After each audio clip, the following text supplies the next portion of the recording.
I've used a lot of meal services, but Hungry Root truly stands out because it's built around the way real families live and eat. They don't just send meal kits. They personalize your grocery cart and meal plan based on your preferences and dietary goals. All I had to do was take a short quiz, and right away, their smart cart technology started building a cart that fit how we eat. Now, each week feels easier, like someone else is doing the thinking for me. I've been focused on cleaner eating lately, and I love that Hungry Root keeps out over 200 additives, including things like high fructose corn syrup and artificial sweeteners. Their meats are hormone and antibiotic free, and the produce options include organic and non GMO picks. They also stock brands I already trust, like Oatly, Vital Farms, and Harmless Harvest.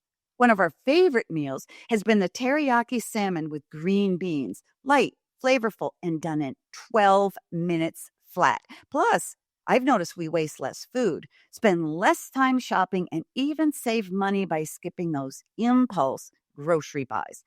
Take advantage of this exclusive offer. For a limited time, get 40% off your first box, plus get a free item in every box for life. Go to hungryroot.com/Dr. Meg and use code Dr. Meg. That's hungryroot.com/Dr. Meg, code Dr. Meg, to get 40% off your first box and a free item of your choice for life.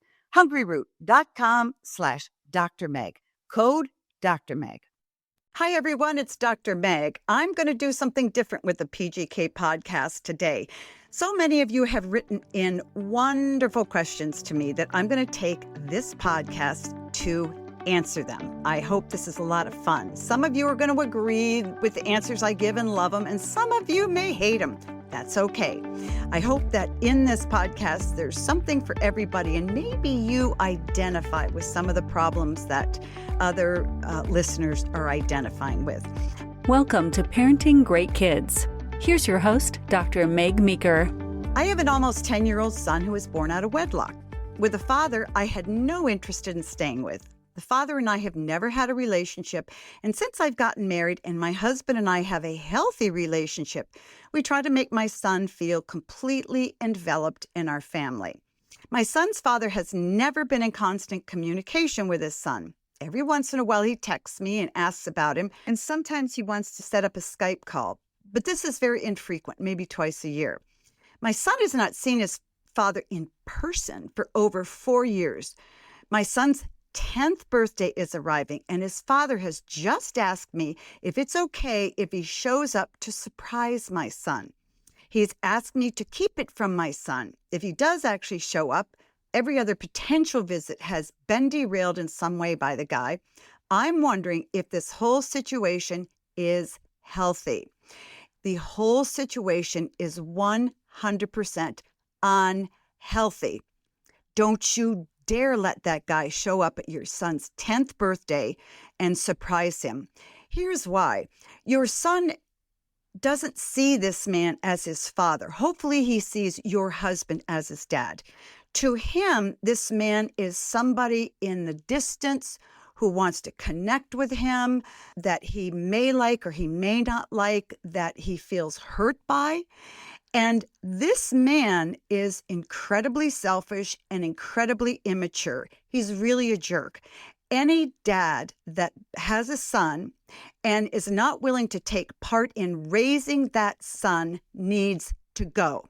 Now, many parents or biological parents will fight for an opportunity to see their kids when they want to see their kids. This is completely unfair. Think of life from your 10-year-old son's perspective. First of all, he's at his 10th birthday party. He's excited to celebrate his 10th birthday, thinking back over the year, having friends, having other family. And this stranger walks in and he is beside himself. All of a sudden, his attention goes away from the fun and other family and friends and onto this guy, and he's stopped dead in his tracks. Second of all, this guy is going to try to pretend to communicate with him in a healthy, fatherly manner. Not going to happen. This guy wants only to do what he wants to do to make himself feel better. He's not a dad. He's a stranger to your son. And if your son wants to reconnect with this guy when he's over 18, fine. But until that time, this is a very unhealthy situation. And you need to tell your son's bio dad to back off, unless, of course, there's some legal issues involved. So if there are legal issues involved, then you need to go and talk with a lawyer and get things squared away in court. Hi, I'm a married Christian father of 2 boys, 17 and 15. Our 15-year-old is a strong-willed teen, and my wife and I feel powerless at times. He doesn't seem to listen and or appreciate all we do for him. He always complains that we're too strict because we don't allow him to stay at his friend's house as late as all of his other friends are allowed to stay. Please give me some guidance. I want to tell you one thing, and here's where you're wrong. You hold all the power in this boy's life. He's 15. He can't drive himself to school. He can't pay for anything. I mean, maybe he can have a job and he can pay for a few little things. Chances are he has a cell phone that you pay for. Chances are that he has some video games that you pay for. And you know that the home he lives in, you pay for. So you have all the power in this child's life. What I think is going on here is that you don't want to give him some solid boundaries because you don't like conflict. You don't like it when he has a temper tantrum. Listen, all teen boys and girls have temper tantrums when they're told what they can't do. You need to set some firm boundaries with this child. If he backtalks, consequences come. And I mean consequences like his phone's taken away for a week or 2. Serious consequences that really bother him. If he complains about going to friends' houses and complains that you're a mean person, another consequence. He can't go to a friend's house for 1 month. And third, if he speaks to you or his mom in a disrespectful tone, it's very important to train kids how to speak because that's how they will speak to others in the future. So his speech and how he speaks is critically important. That means if he uses words or tone of voice around your home that you don't like, he gets a consequence very strictly. He has to do chores around the house. I had one brilliant father who, whenever his teenage sons acted up, they had to stack wood or they had to move wood. So you need to really get about the business of setting some rules with your son and letting him know the consequences. And when he acts up, you set the consequence and don't you dare back down. This kid has so many privileges that he doesn't need to have. And you need to realize that you have all of the power and you are the dispenser of those privileges. So your son doesn't respect you. He won't respect you until you lay down the law. End of story. Dear Dr. Meeker, our 9-month-old struggles with riding in his rear-facing car seat. Whenever we go somewhere, he screams and cries and can't be calmed down. He also wakes up once or twice a night to breastfeed. He goes to bed around 7 and wakes up at 6 a.m. When he was 2 months old, he was waking once or twice, but he hasn't progressed much since then. Sometimes I'm so tired, I fall asleep while feeding him. I'm not sure if he's truly hungry or if he wants comfort from mom and from breastfeeding. Any tips for helping him sleep through the night? Yes. First of all, when it comes to riding in the car seat, there's really nothing you can do. He's got to be in the car seat. He has to be rear facing. He can scream all he wants. So I encourage you to put some music on. He will come around and realize that crying doesn't get him anywhere. Truth be told, this is pretty common because riding in a rear facing car seat is pretty uncomfortable, particularly for kids who are fairly tall. Regarding the sleep, this kid's got your number. At 9 months of age, no child should be waking up once or twice a night to feed. Here's what's happening. Your son's stomach has gotten used to being fed once or twice a night. And that means that whenever he is sleeping, his stomach will begin to growl around the time he's used to feeding. So he'll cry. And that may happen once or twice, even 3 times a night. What you need to do is break the habit. Think about this. If somebody came into your bedroom at 3 in the morning and gave you your favorite food, after 3 nights, your stomach would begin to grumble, wanting that food. So this is really a habit, not of need. It's a habit of feeding during the nighttime. So you need to stop that feeding. Now, does he need comfort and reassurance from his mom in the night? No. He gets plenty of that during the day.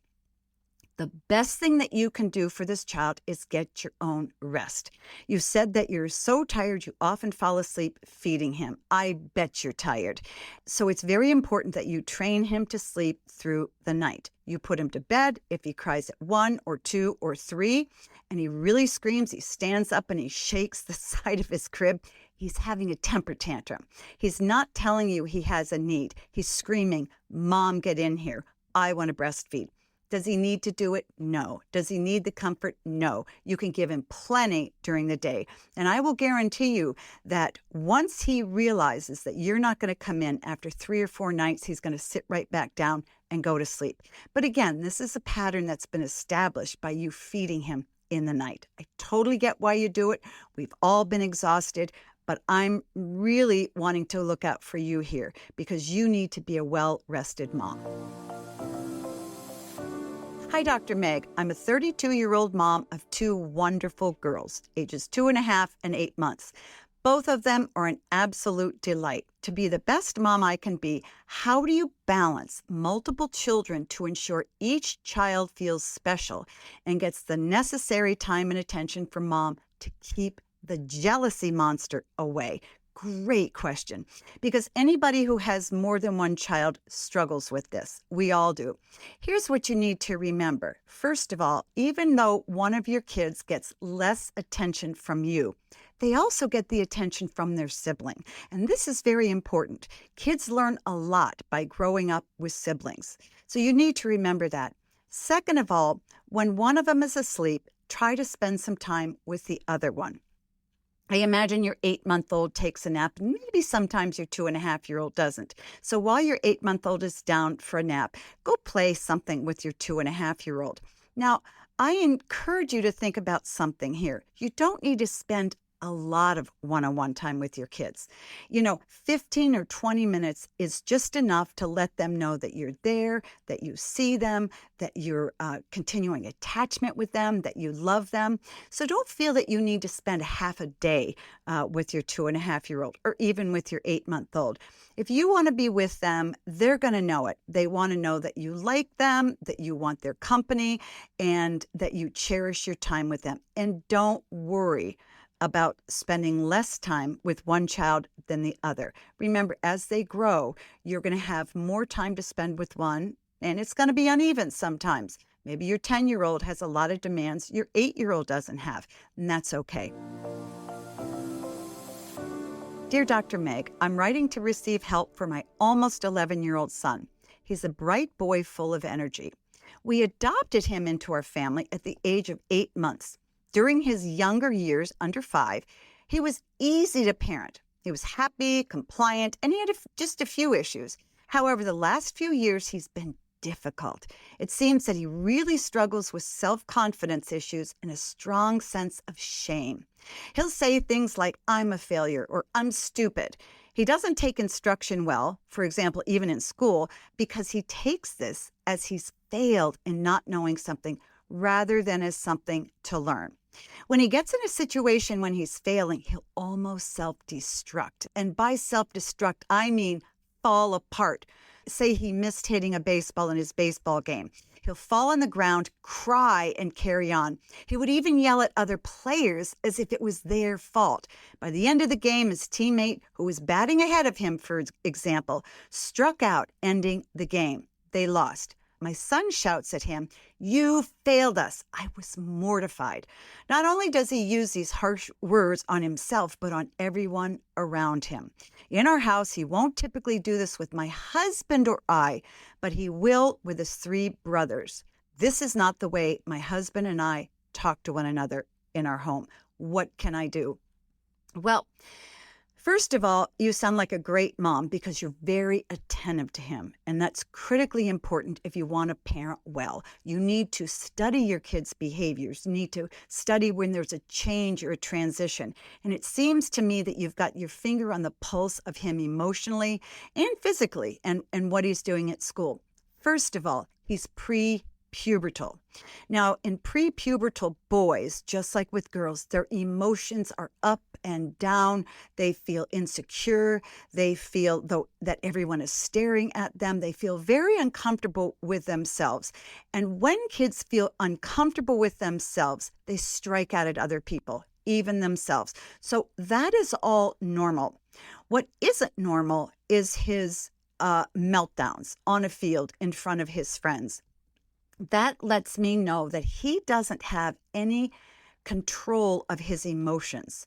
He feels something and he lets it out. And what you can help him do is you can train him, say, when he's acting out or he's upset or he's angry, you stop him and say, you know what, honey, are you mad? Are you frustrated? Are you worried?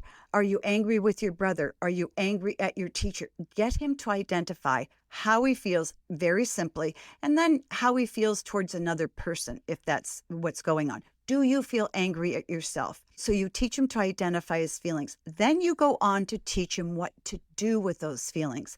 Remember, he just spews things out and doesn't know what to say. So you say to him, honey, when you're on the field and you feel like you've really messed up, in your mind, you want to tell yourself nasty things. Remember, all kids mess up on the field. So when those thoughts come in your head, you need to talk to those thoughts. You need to say to them, wait a minute, I'm not a mess up. I'm not a bad kid. I feel like it, but I'm not. And I go on and I don't have the meltdown. I keep playing baseball. Now, this is going to take time. Okay, he's not going to learn this in a month or 2 or 3. He may learn this over a year or 2. The other thing that you want to do is you're seeing that he has a sense of shame. Does this have to go back to his adoption? Maybe, maybe not. He's a little young to work that out. That gets worked out a little more during the teen years, the mid-teen years, when he can articulate how he feels. In the meantime, it's really important. Do not feel sorry for him. Treat him just like you would your other boys. And if he's mean to other people, he needs to have a consequence. Okay, you can't let him off the hook just because he has meltdowns, just because he has no emotional regulation, and just because he's adopted. So you can't feel sorry for him. I would start there. Don't assume there's a lot of pathology there, okay? You don't want to pathologize his behaviors and his moods. So first, you're going to teach him how he feels, very specifically in a situation where he's happy, sad, lonely, whatever. Then you're going to teach him what he can do with those feelings, how he can respond in a healthy way. Then you're going to set down the same rules for him about treating other people that you do for your boys. Consequences have to follow bad behavior. And then finally, you're not going to feel sorry for him. It's really important. Often, kids who are feeling badly, who act out, continue to manipulate parents by getting them to feel sorry for them. And feeling sorry for a child is one of the worst things that you can do. If his emotional lability doesn't resolve over the next couple of years, I would encourage you to go to a counselor, maybe on your own, and ask them how you can deal with this. If not, try to go with him to have a counselor help him with his emotional regulation. You've got this. You can do it. Remember, he's not 25. He's 11. He's got a lot of years to know how to get his feelings under control. I have to take a quick break, but before I go, I want to invite you to join me on Instagram and YouTube. You can find the account as Dr. Meg Meeker or simply enter the handle at Dr. Meg Meeker. And while you're there, click on the link in the bio for immediate access to valuable resources for your parenting journey. We'll be right back. I've had so many parents say, Dr. Meg, my child is bright, but they're struggling in school and I don't know what to do. If that sounds familiar, you're not alone. And that's why I'm excited to share K-12 powered schools with you. K-12 offers tuition-free, accredited online public education for grades K through 12. These programs let kids learn at their own pace with built-in flexibility that supports different learning styles and family needs. And unlike homeschooling, K-12 provides certified teachers who guide your child's education online. The lessons are engaging, the technology is hands-on, and your child gets real opportunities to connect with clubs, extracurriculars, and even in-person events. As a mom, a grandmother, and a pediatrician, I know how powerful it is when education meets your child's needs instead of the other way around. So if you're looking for something different, something better, go to k12.com/Dr. Meg and find a tuition-free K-12 powered school near you. That's k12.com/DRMEG, all caps. Some days, parenting feels like chasing moments that never quite land. You ask a question, they shrug. You try again, they look at their screen. And you wonder, why is this so hard? That's why I love FamGabs. It's a 70-card deck created by a child therapist who spent 16 years working directly with families, helping parents and kids break through the awkward one-word answers and really connect. The questions are open-ended, thoughtfully chosen, and designed to get your child talking and keep the conversation going. There are even bonus cards just for parents to help you build your confidence in your connection toolbox. If you've ever wished for a better way to understand your child or just to have more meaningful conversations as a family, FamGabs is such a gift. Search FamGabs on Amazon and use promo code Dr. Meg Pod during checkout to get 10% off your order.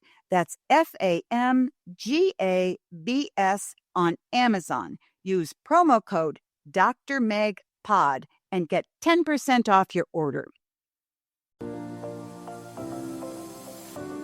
Dear Dr. Meg, I have a 5.5-year-old girl who refuses to listen to her body when it's time to urinate. She pees her pants multiple times a day. Mostly she starts, then decides to go to the bathroom. Sometimes she completely soaks herself. I've tried bribing her. I've threatened diapers. I've taken privileges away. I often tell her that she's letting her body be in charge instead of her being in charge of her body. Nothing works. She can stay dry at night, but during the day, she just can't seem to control her bladder. During the day, she is not in control of her bladder. Her bladder is controlling how she urinates. So when you try to bribe her or when you try to convince her that she can be in charge of this, you're really making her feel worse because she can't. First thing you need to do is take her to a pediatrician. Some kids have spastic bladders, okay? Their bladder becomes full and they begin to spasm, and kids don't always get the sensation that they need to urinate, and so they start to go and they quickly run to the bathroom because they're embarrassed. The second thing that can cause urination like this is a bladder infection. Kids who have bladder infections can't control their urination. So they will have the feeling that they need to go and go and go, and then they'll go and they won't have anything come out. Or they'll have a burning sensation, or they can have other urination problems. But the bottom line is this: your daughter's not trying to do this. She has a physiologic reason for wetting her pants during the day. Look, she doesn't want to be doing this. She's embarrassed by this. She knows that her friends may know it and that she smells during the day. You need to get her to a pediatrician ASAP. Dear Dr. Meg, I have a question. You mentioned the importance of dads having one-on-one time with their kids. We have 2.5-year-old twin boys. We have tried doing one-on-one time, but they always want to be together. It's very hard to leave one and take the other. Would you recommend going by their cues and just take both of them, or push them for one-on-one time? Take them together. Listen to their cues. 2.5-year-old twins feel almost like the same person. They feel that something's missing if they're not with their twin. They feel that things might not be okay if they're not with their own twin. So don't worry about it. For the time being, for the next few years, or really until they're ready to separate a little bit, and sometimes that can come first or second grade. So this could be a while. Take them together. Don't push them to be apart, because the time they're apart, they're not going to enjoy anyway. So one-on-one time is something that you have with kids as they get older, particularly if they're not comfortable having it when you're young. Sounds like you're doing a great time. You're trying to do a lot for your kids, and sometimes we need to just not worry and listen to our instincts and take cues from our kids.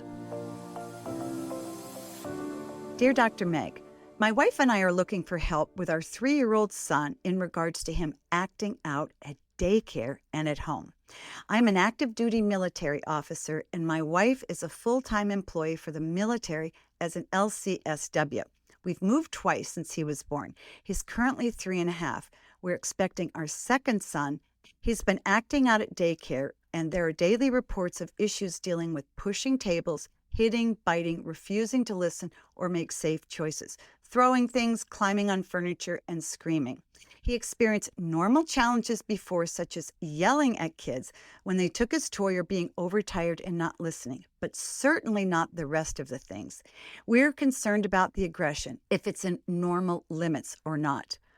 We're concerned because his behavior seems to be maintaining, if not escalating, at home and at daycare. And we want to make sure we're providing him everything he needs to have the right behavior and or emotional support at this time. Do you have any suggestions? Yes. 3-year-olds cannot articulate their feelings. Why would your son be acting out? Why would he be showing so much aggression? Now, it's normal for 3-year-olds to show some aggression. A lot of kids, when they're in a setting with other kids, have a pecking order. Most have a pecking order. So he could be just trying to figure out where he fits in that. And it sounds like he wants to be right at the top. And to get there, it's not a pretty picture. So that's why he's hitting and doing that. The other thing is, when kids are sad or angry or frustrated, all they know how to do is hit or be mean. That's how sadness and anger come out in kids. It comes out sideways. He can't come to you and say, I don't want to move anymore, or why don't I ever get to see you, Dad or Mom? I hate this. I hate living like this. I'm tired all the time. He can't say that. So my strong guess is that he's acting out because he's not getting enough time from you or Mom. I hate to say that. Also, he doesn't transition well when you move from one place to another. Some kids do, some kids don't. They just don't want to leave their old house. They don't want to leave a daycare. They don't want to leave a school, whatever it is. So here's what's going on. Your son is having a lot of disruptive feelings under the surface and a lot of anger and sadness. It's important to help identify those feelings and teach him what to do with them. For instance, you say to him, son, if you hit somebody at school or you throw something, do you feel angry or sad or frustrated? And then teach him to identify his feelings with one word.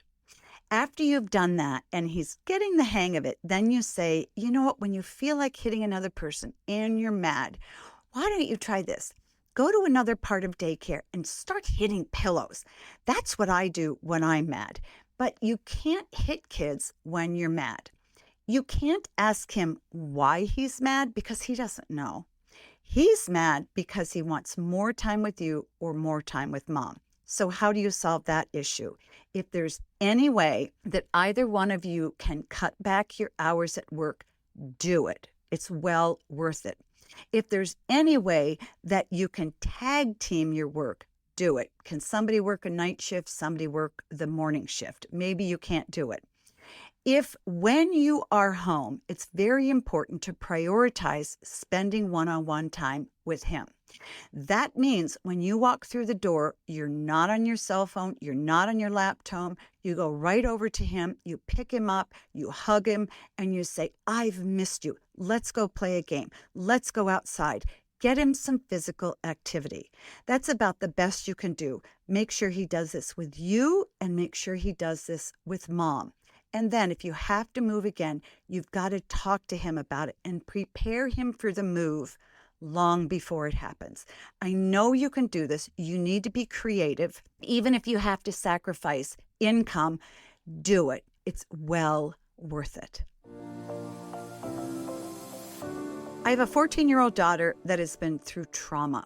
I have her in therapy, but she's belligerent, curses at me, and she's disrespectful. She's angry. I try not to feed into that anger by listening and not reacting, but it's very hard sometimes. Please help me. How do I handle her? Well, a kid who's been through trauma is not going to be able to fully work through that trauma until they're in their late teens, early 20s, because they absolutely cannot face the pain. They can't understand the pain, and it's just very complicated for them. So what I would do is you need to just begin to set boundaries for certain behaviors. I know this is the first place to start because I worked helping to start a halfway home for girls who'd been through trauma and who were acting out exactly like this. They're trying to detach from other people because they're so angry. They don't want to attach to anybody else because they're afraid they're going to be hurt by that person, even if that person's a wonderful person. So first, to keep her safe and to keep her living a fairly normal life, you need to set some clear boundaries. You need to say things like, honey, when you're at home, you can't swear at mom. Nobody in our family swears. So if you swear, here's what's going to happen. Be very clear about the consequences. And when you give a consequence, she's going to throw a fit. She's going to have a major temper tantrum and try to manipulate you. Don't let her. If you take her phone away, don't give it to her in a day if you told her you're going to take it away for 3. You've got to follow through with her consequences. Any questions? I have a great course, Simple Discipline That Works, that will walk you through this. She will be disrespectful. She will be angry. The second thing that you can help her do is say, you know what, honey? People who've been through what you've been through have a lot of anger that gets built up on the inside, and I get it. I've been intensely angry at times too, and I know you must have intense anger. And one of the best things that you can do is get the anger out. Now, there are healthy ways to get the anger out and unhealthy ways. Taking it out on me and dad and taking it out on your siblings and taking it out on your teachers only hurts you. So this is what I would like you to do. I want you to write. I want you to keep your own journal that nobody else looks at. And when you're feeling frustrated or happy or sad, whatever, you sit down and write. And I call this, to the patients that I see in my office, their worry journal. A lot of kids with anxiety need to write out specifically what they're afraid of. A lot of kids with OCD, for instance, have tapes that go in their mind over and over and over and over. I'm stupid, I'm stupid, I'm stupid. I need to read again and read again and read again. When you write those thoughts out, they lose their power. So I would encourage you to help your daughter write out her feelings and her thoughts and let her know nobody else is going to read them. Say she doesn't like to write, but she likes to paint. Have her paint her feelings. Find an outlet for her to express her feelings in a safe way. And finally, hold on. Hold on. Stick with her. Don't leave her. Always let her know that you are there to walk this through with her. And even though she's acting horrible, she can never, ever push herself away from you because you will always love her. That's one of the most important things that you can do. When our kids are acting out or acting out horribly, our temptation is to put them away. Don't. You need to pull them closer. One of the first things we did with the girls in the halfway house was keep them connected with an adult as many hours during the day as they could. Almost tie them to that person. The girls hated it. They hated it. They felt like they were being controlled. But what we were really doing is giving them safety. They knew they were out of control, but they saw that the adult with them was in control. So they fought it, and finally gave in and learned to trust that adult. So when she tries to push you away, don't let her.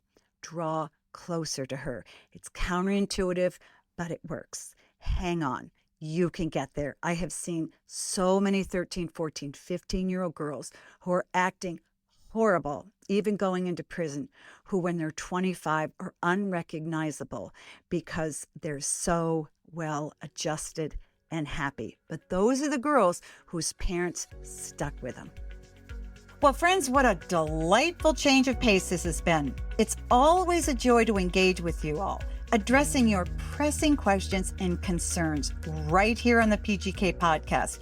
It feels like you're right here with me in my office, and I appreciate the trust that you place in me to offer guidance. Parenting is no easy feat, but the fact that you're here seeking help and advice, striving to understand your children better speaks volumes about your dedication and love for them. Remember, just being present and making the effort to support your kids already puts you way ahead in the game. It's a significant portion of the battle, as I always say. Would you like your burning question or topic to be featured on a future Ask Dr. Meg episode?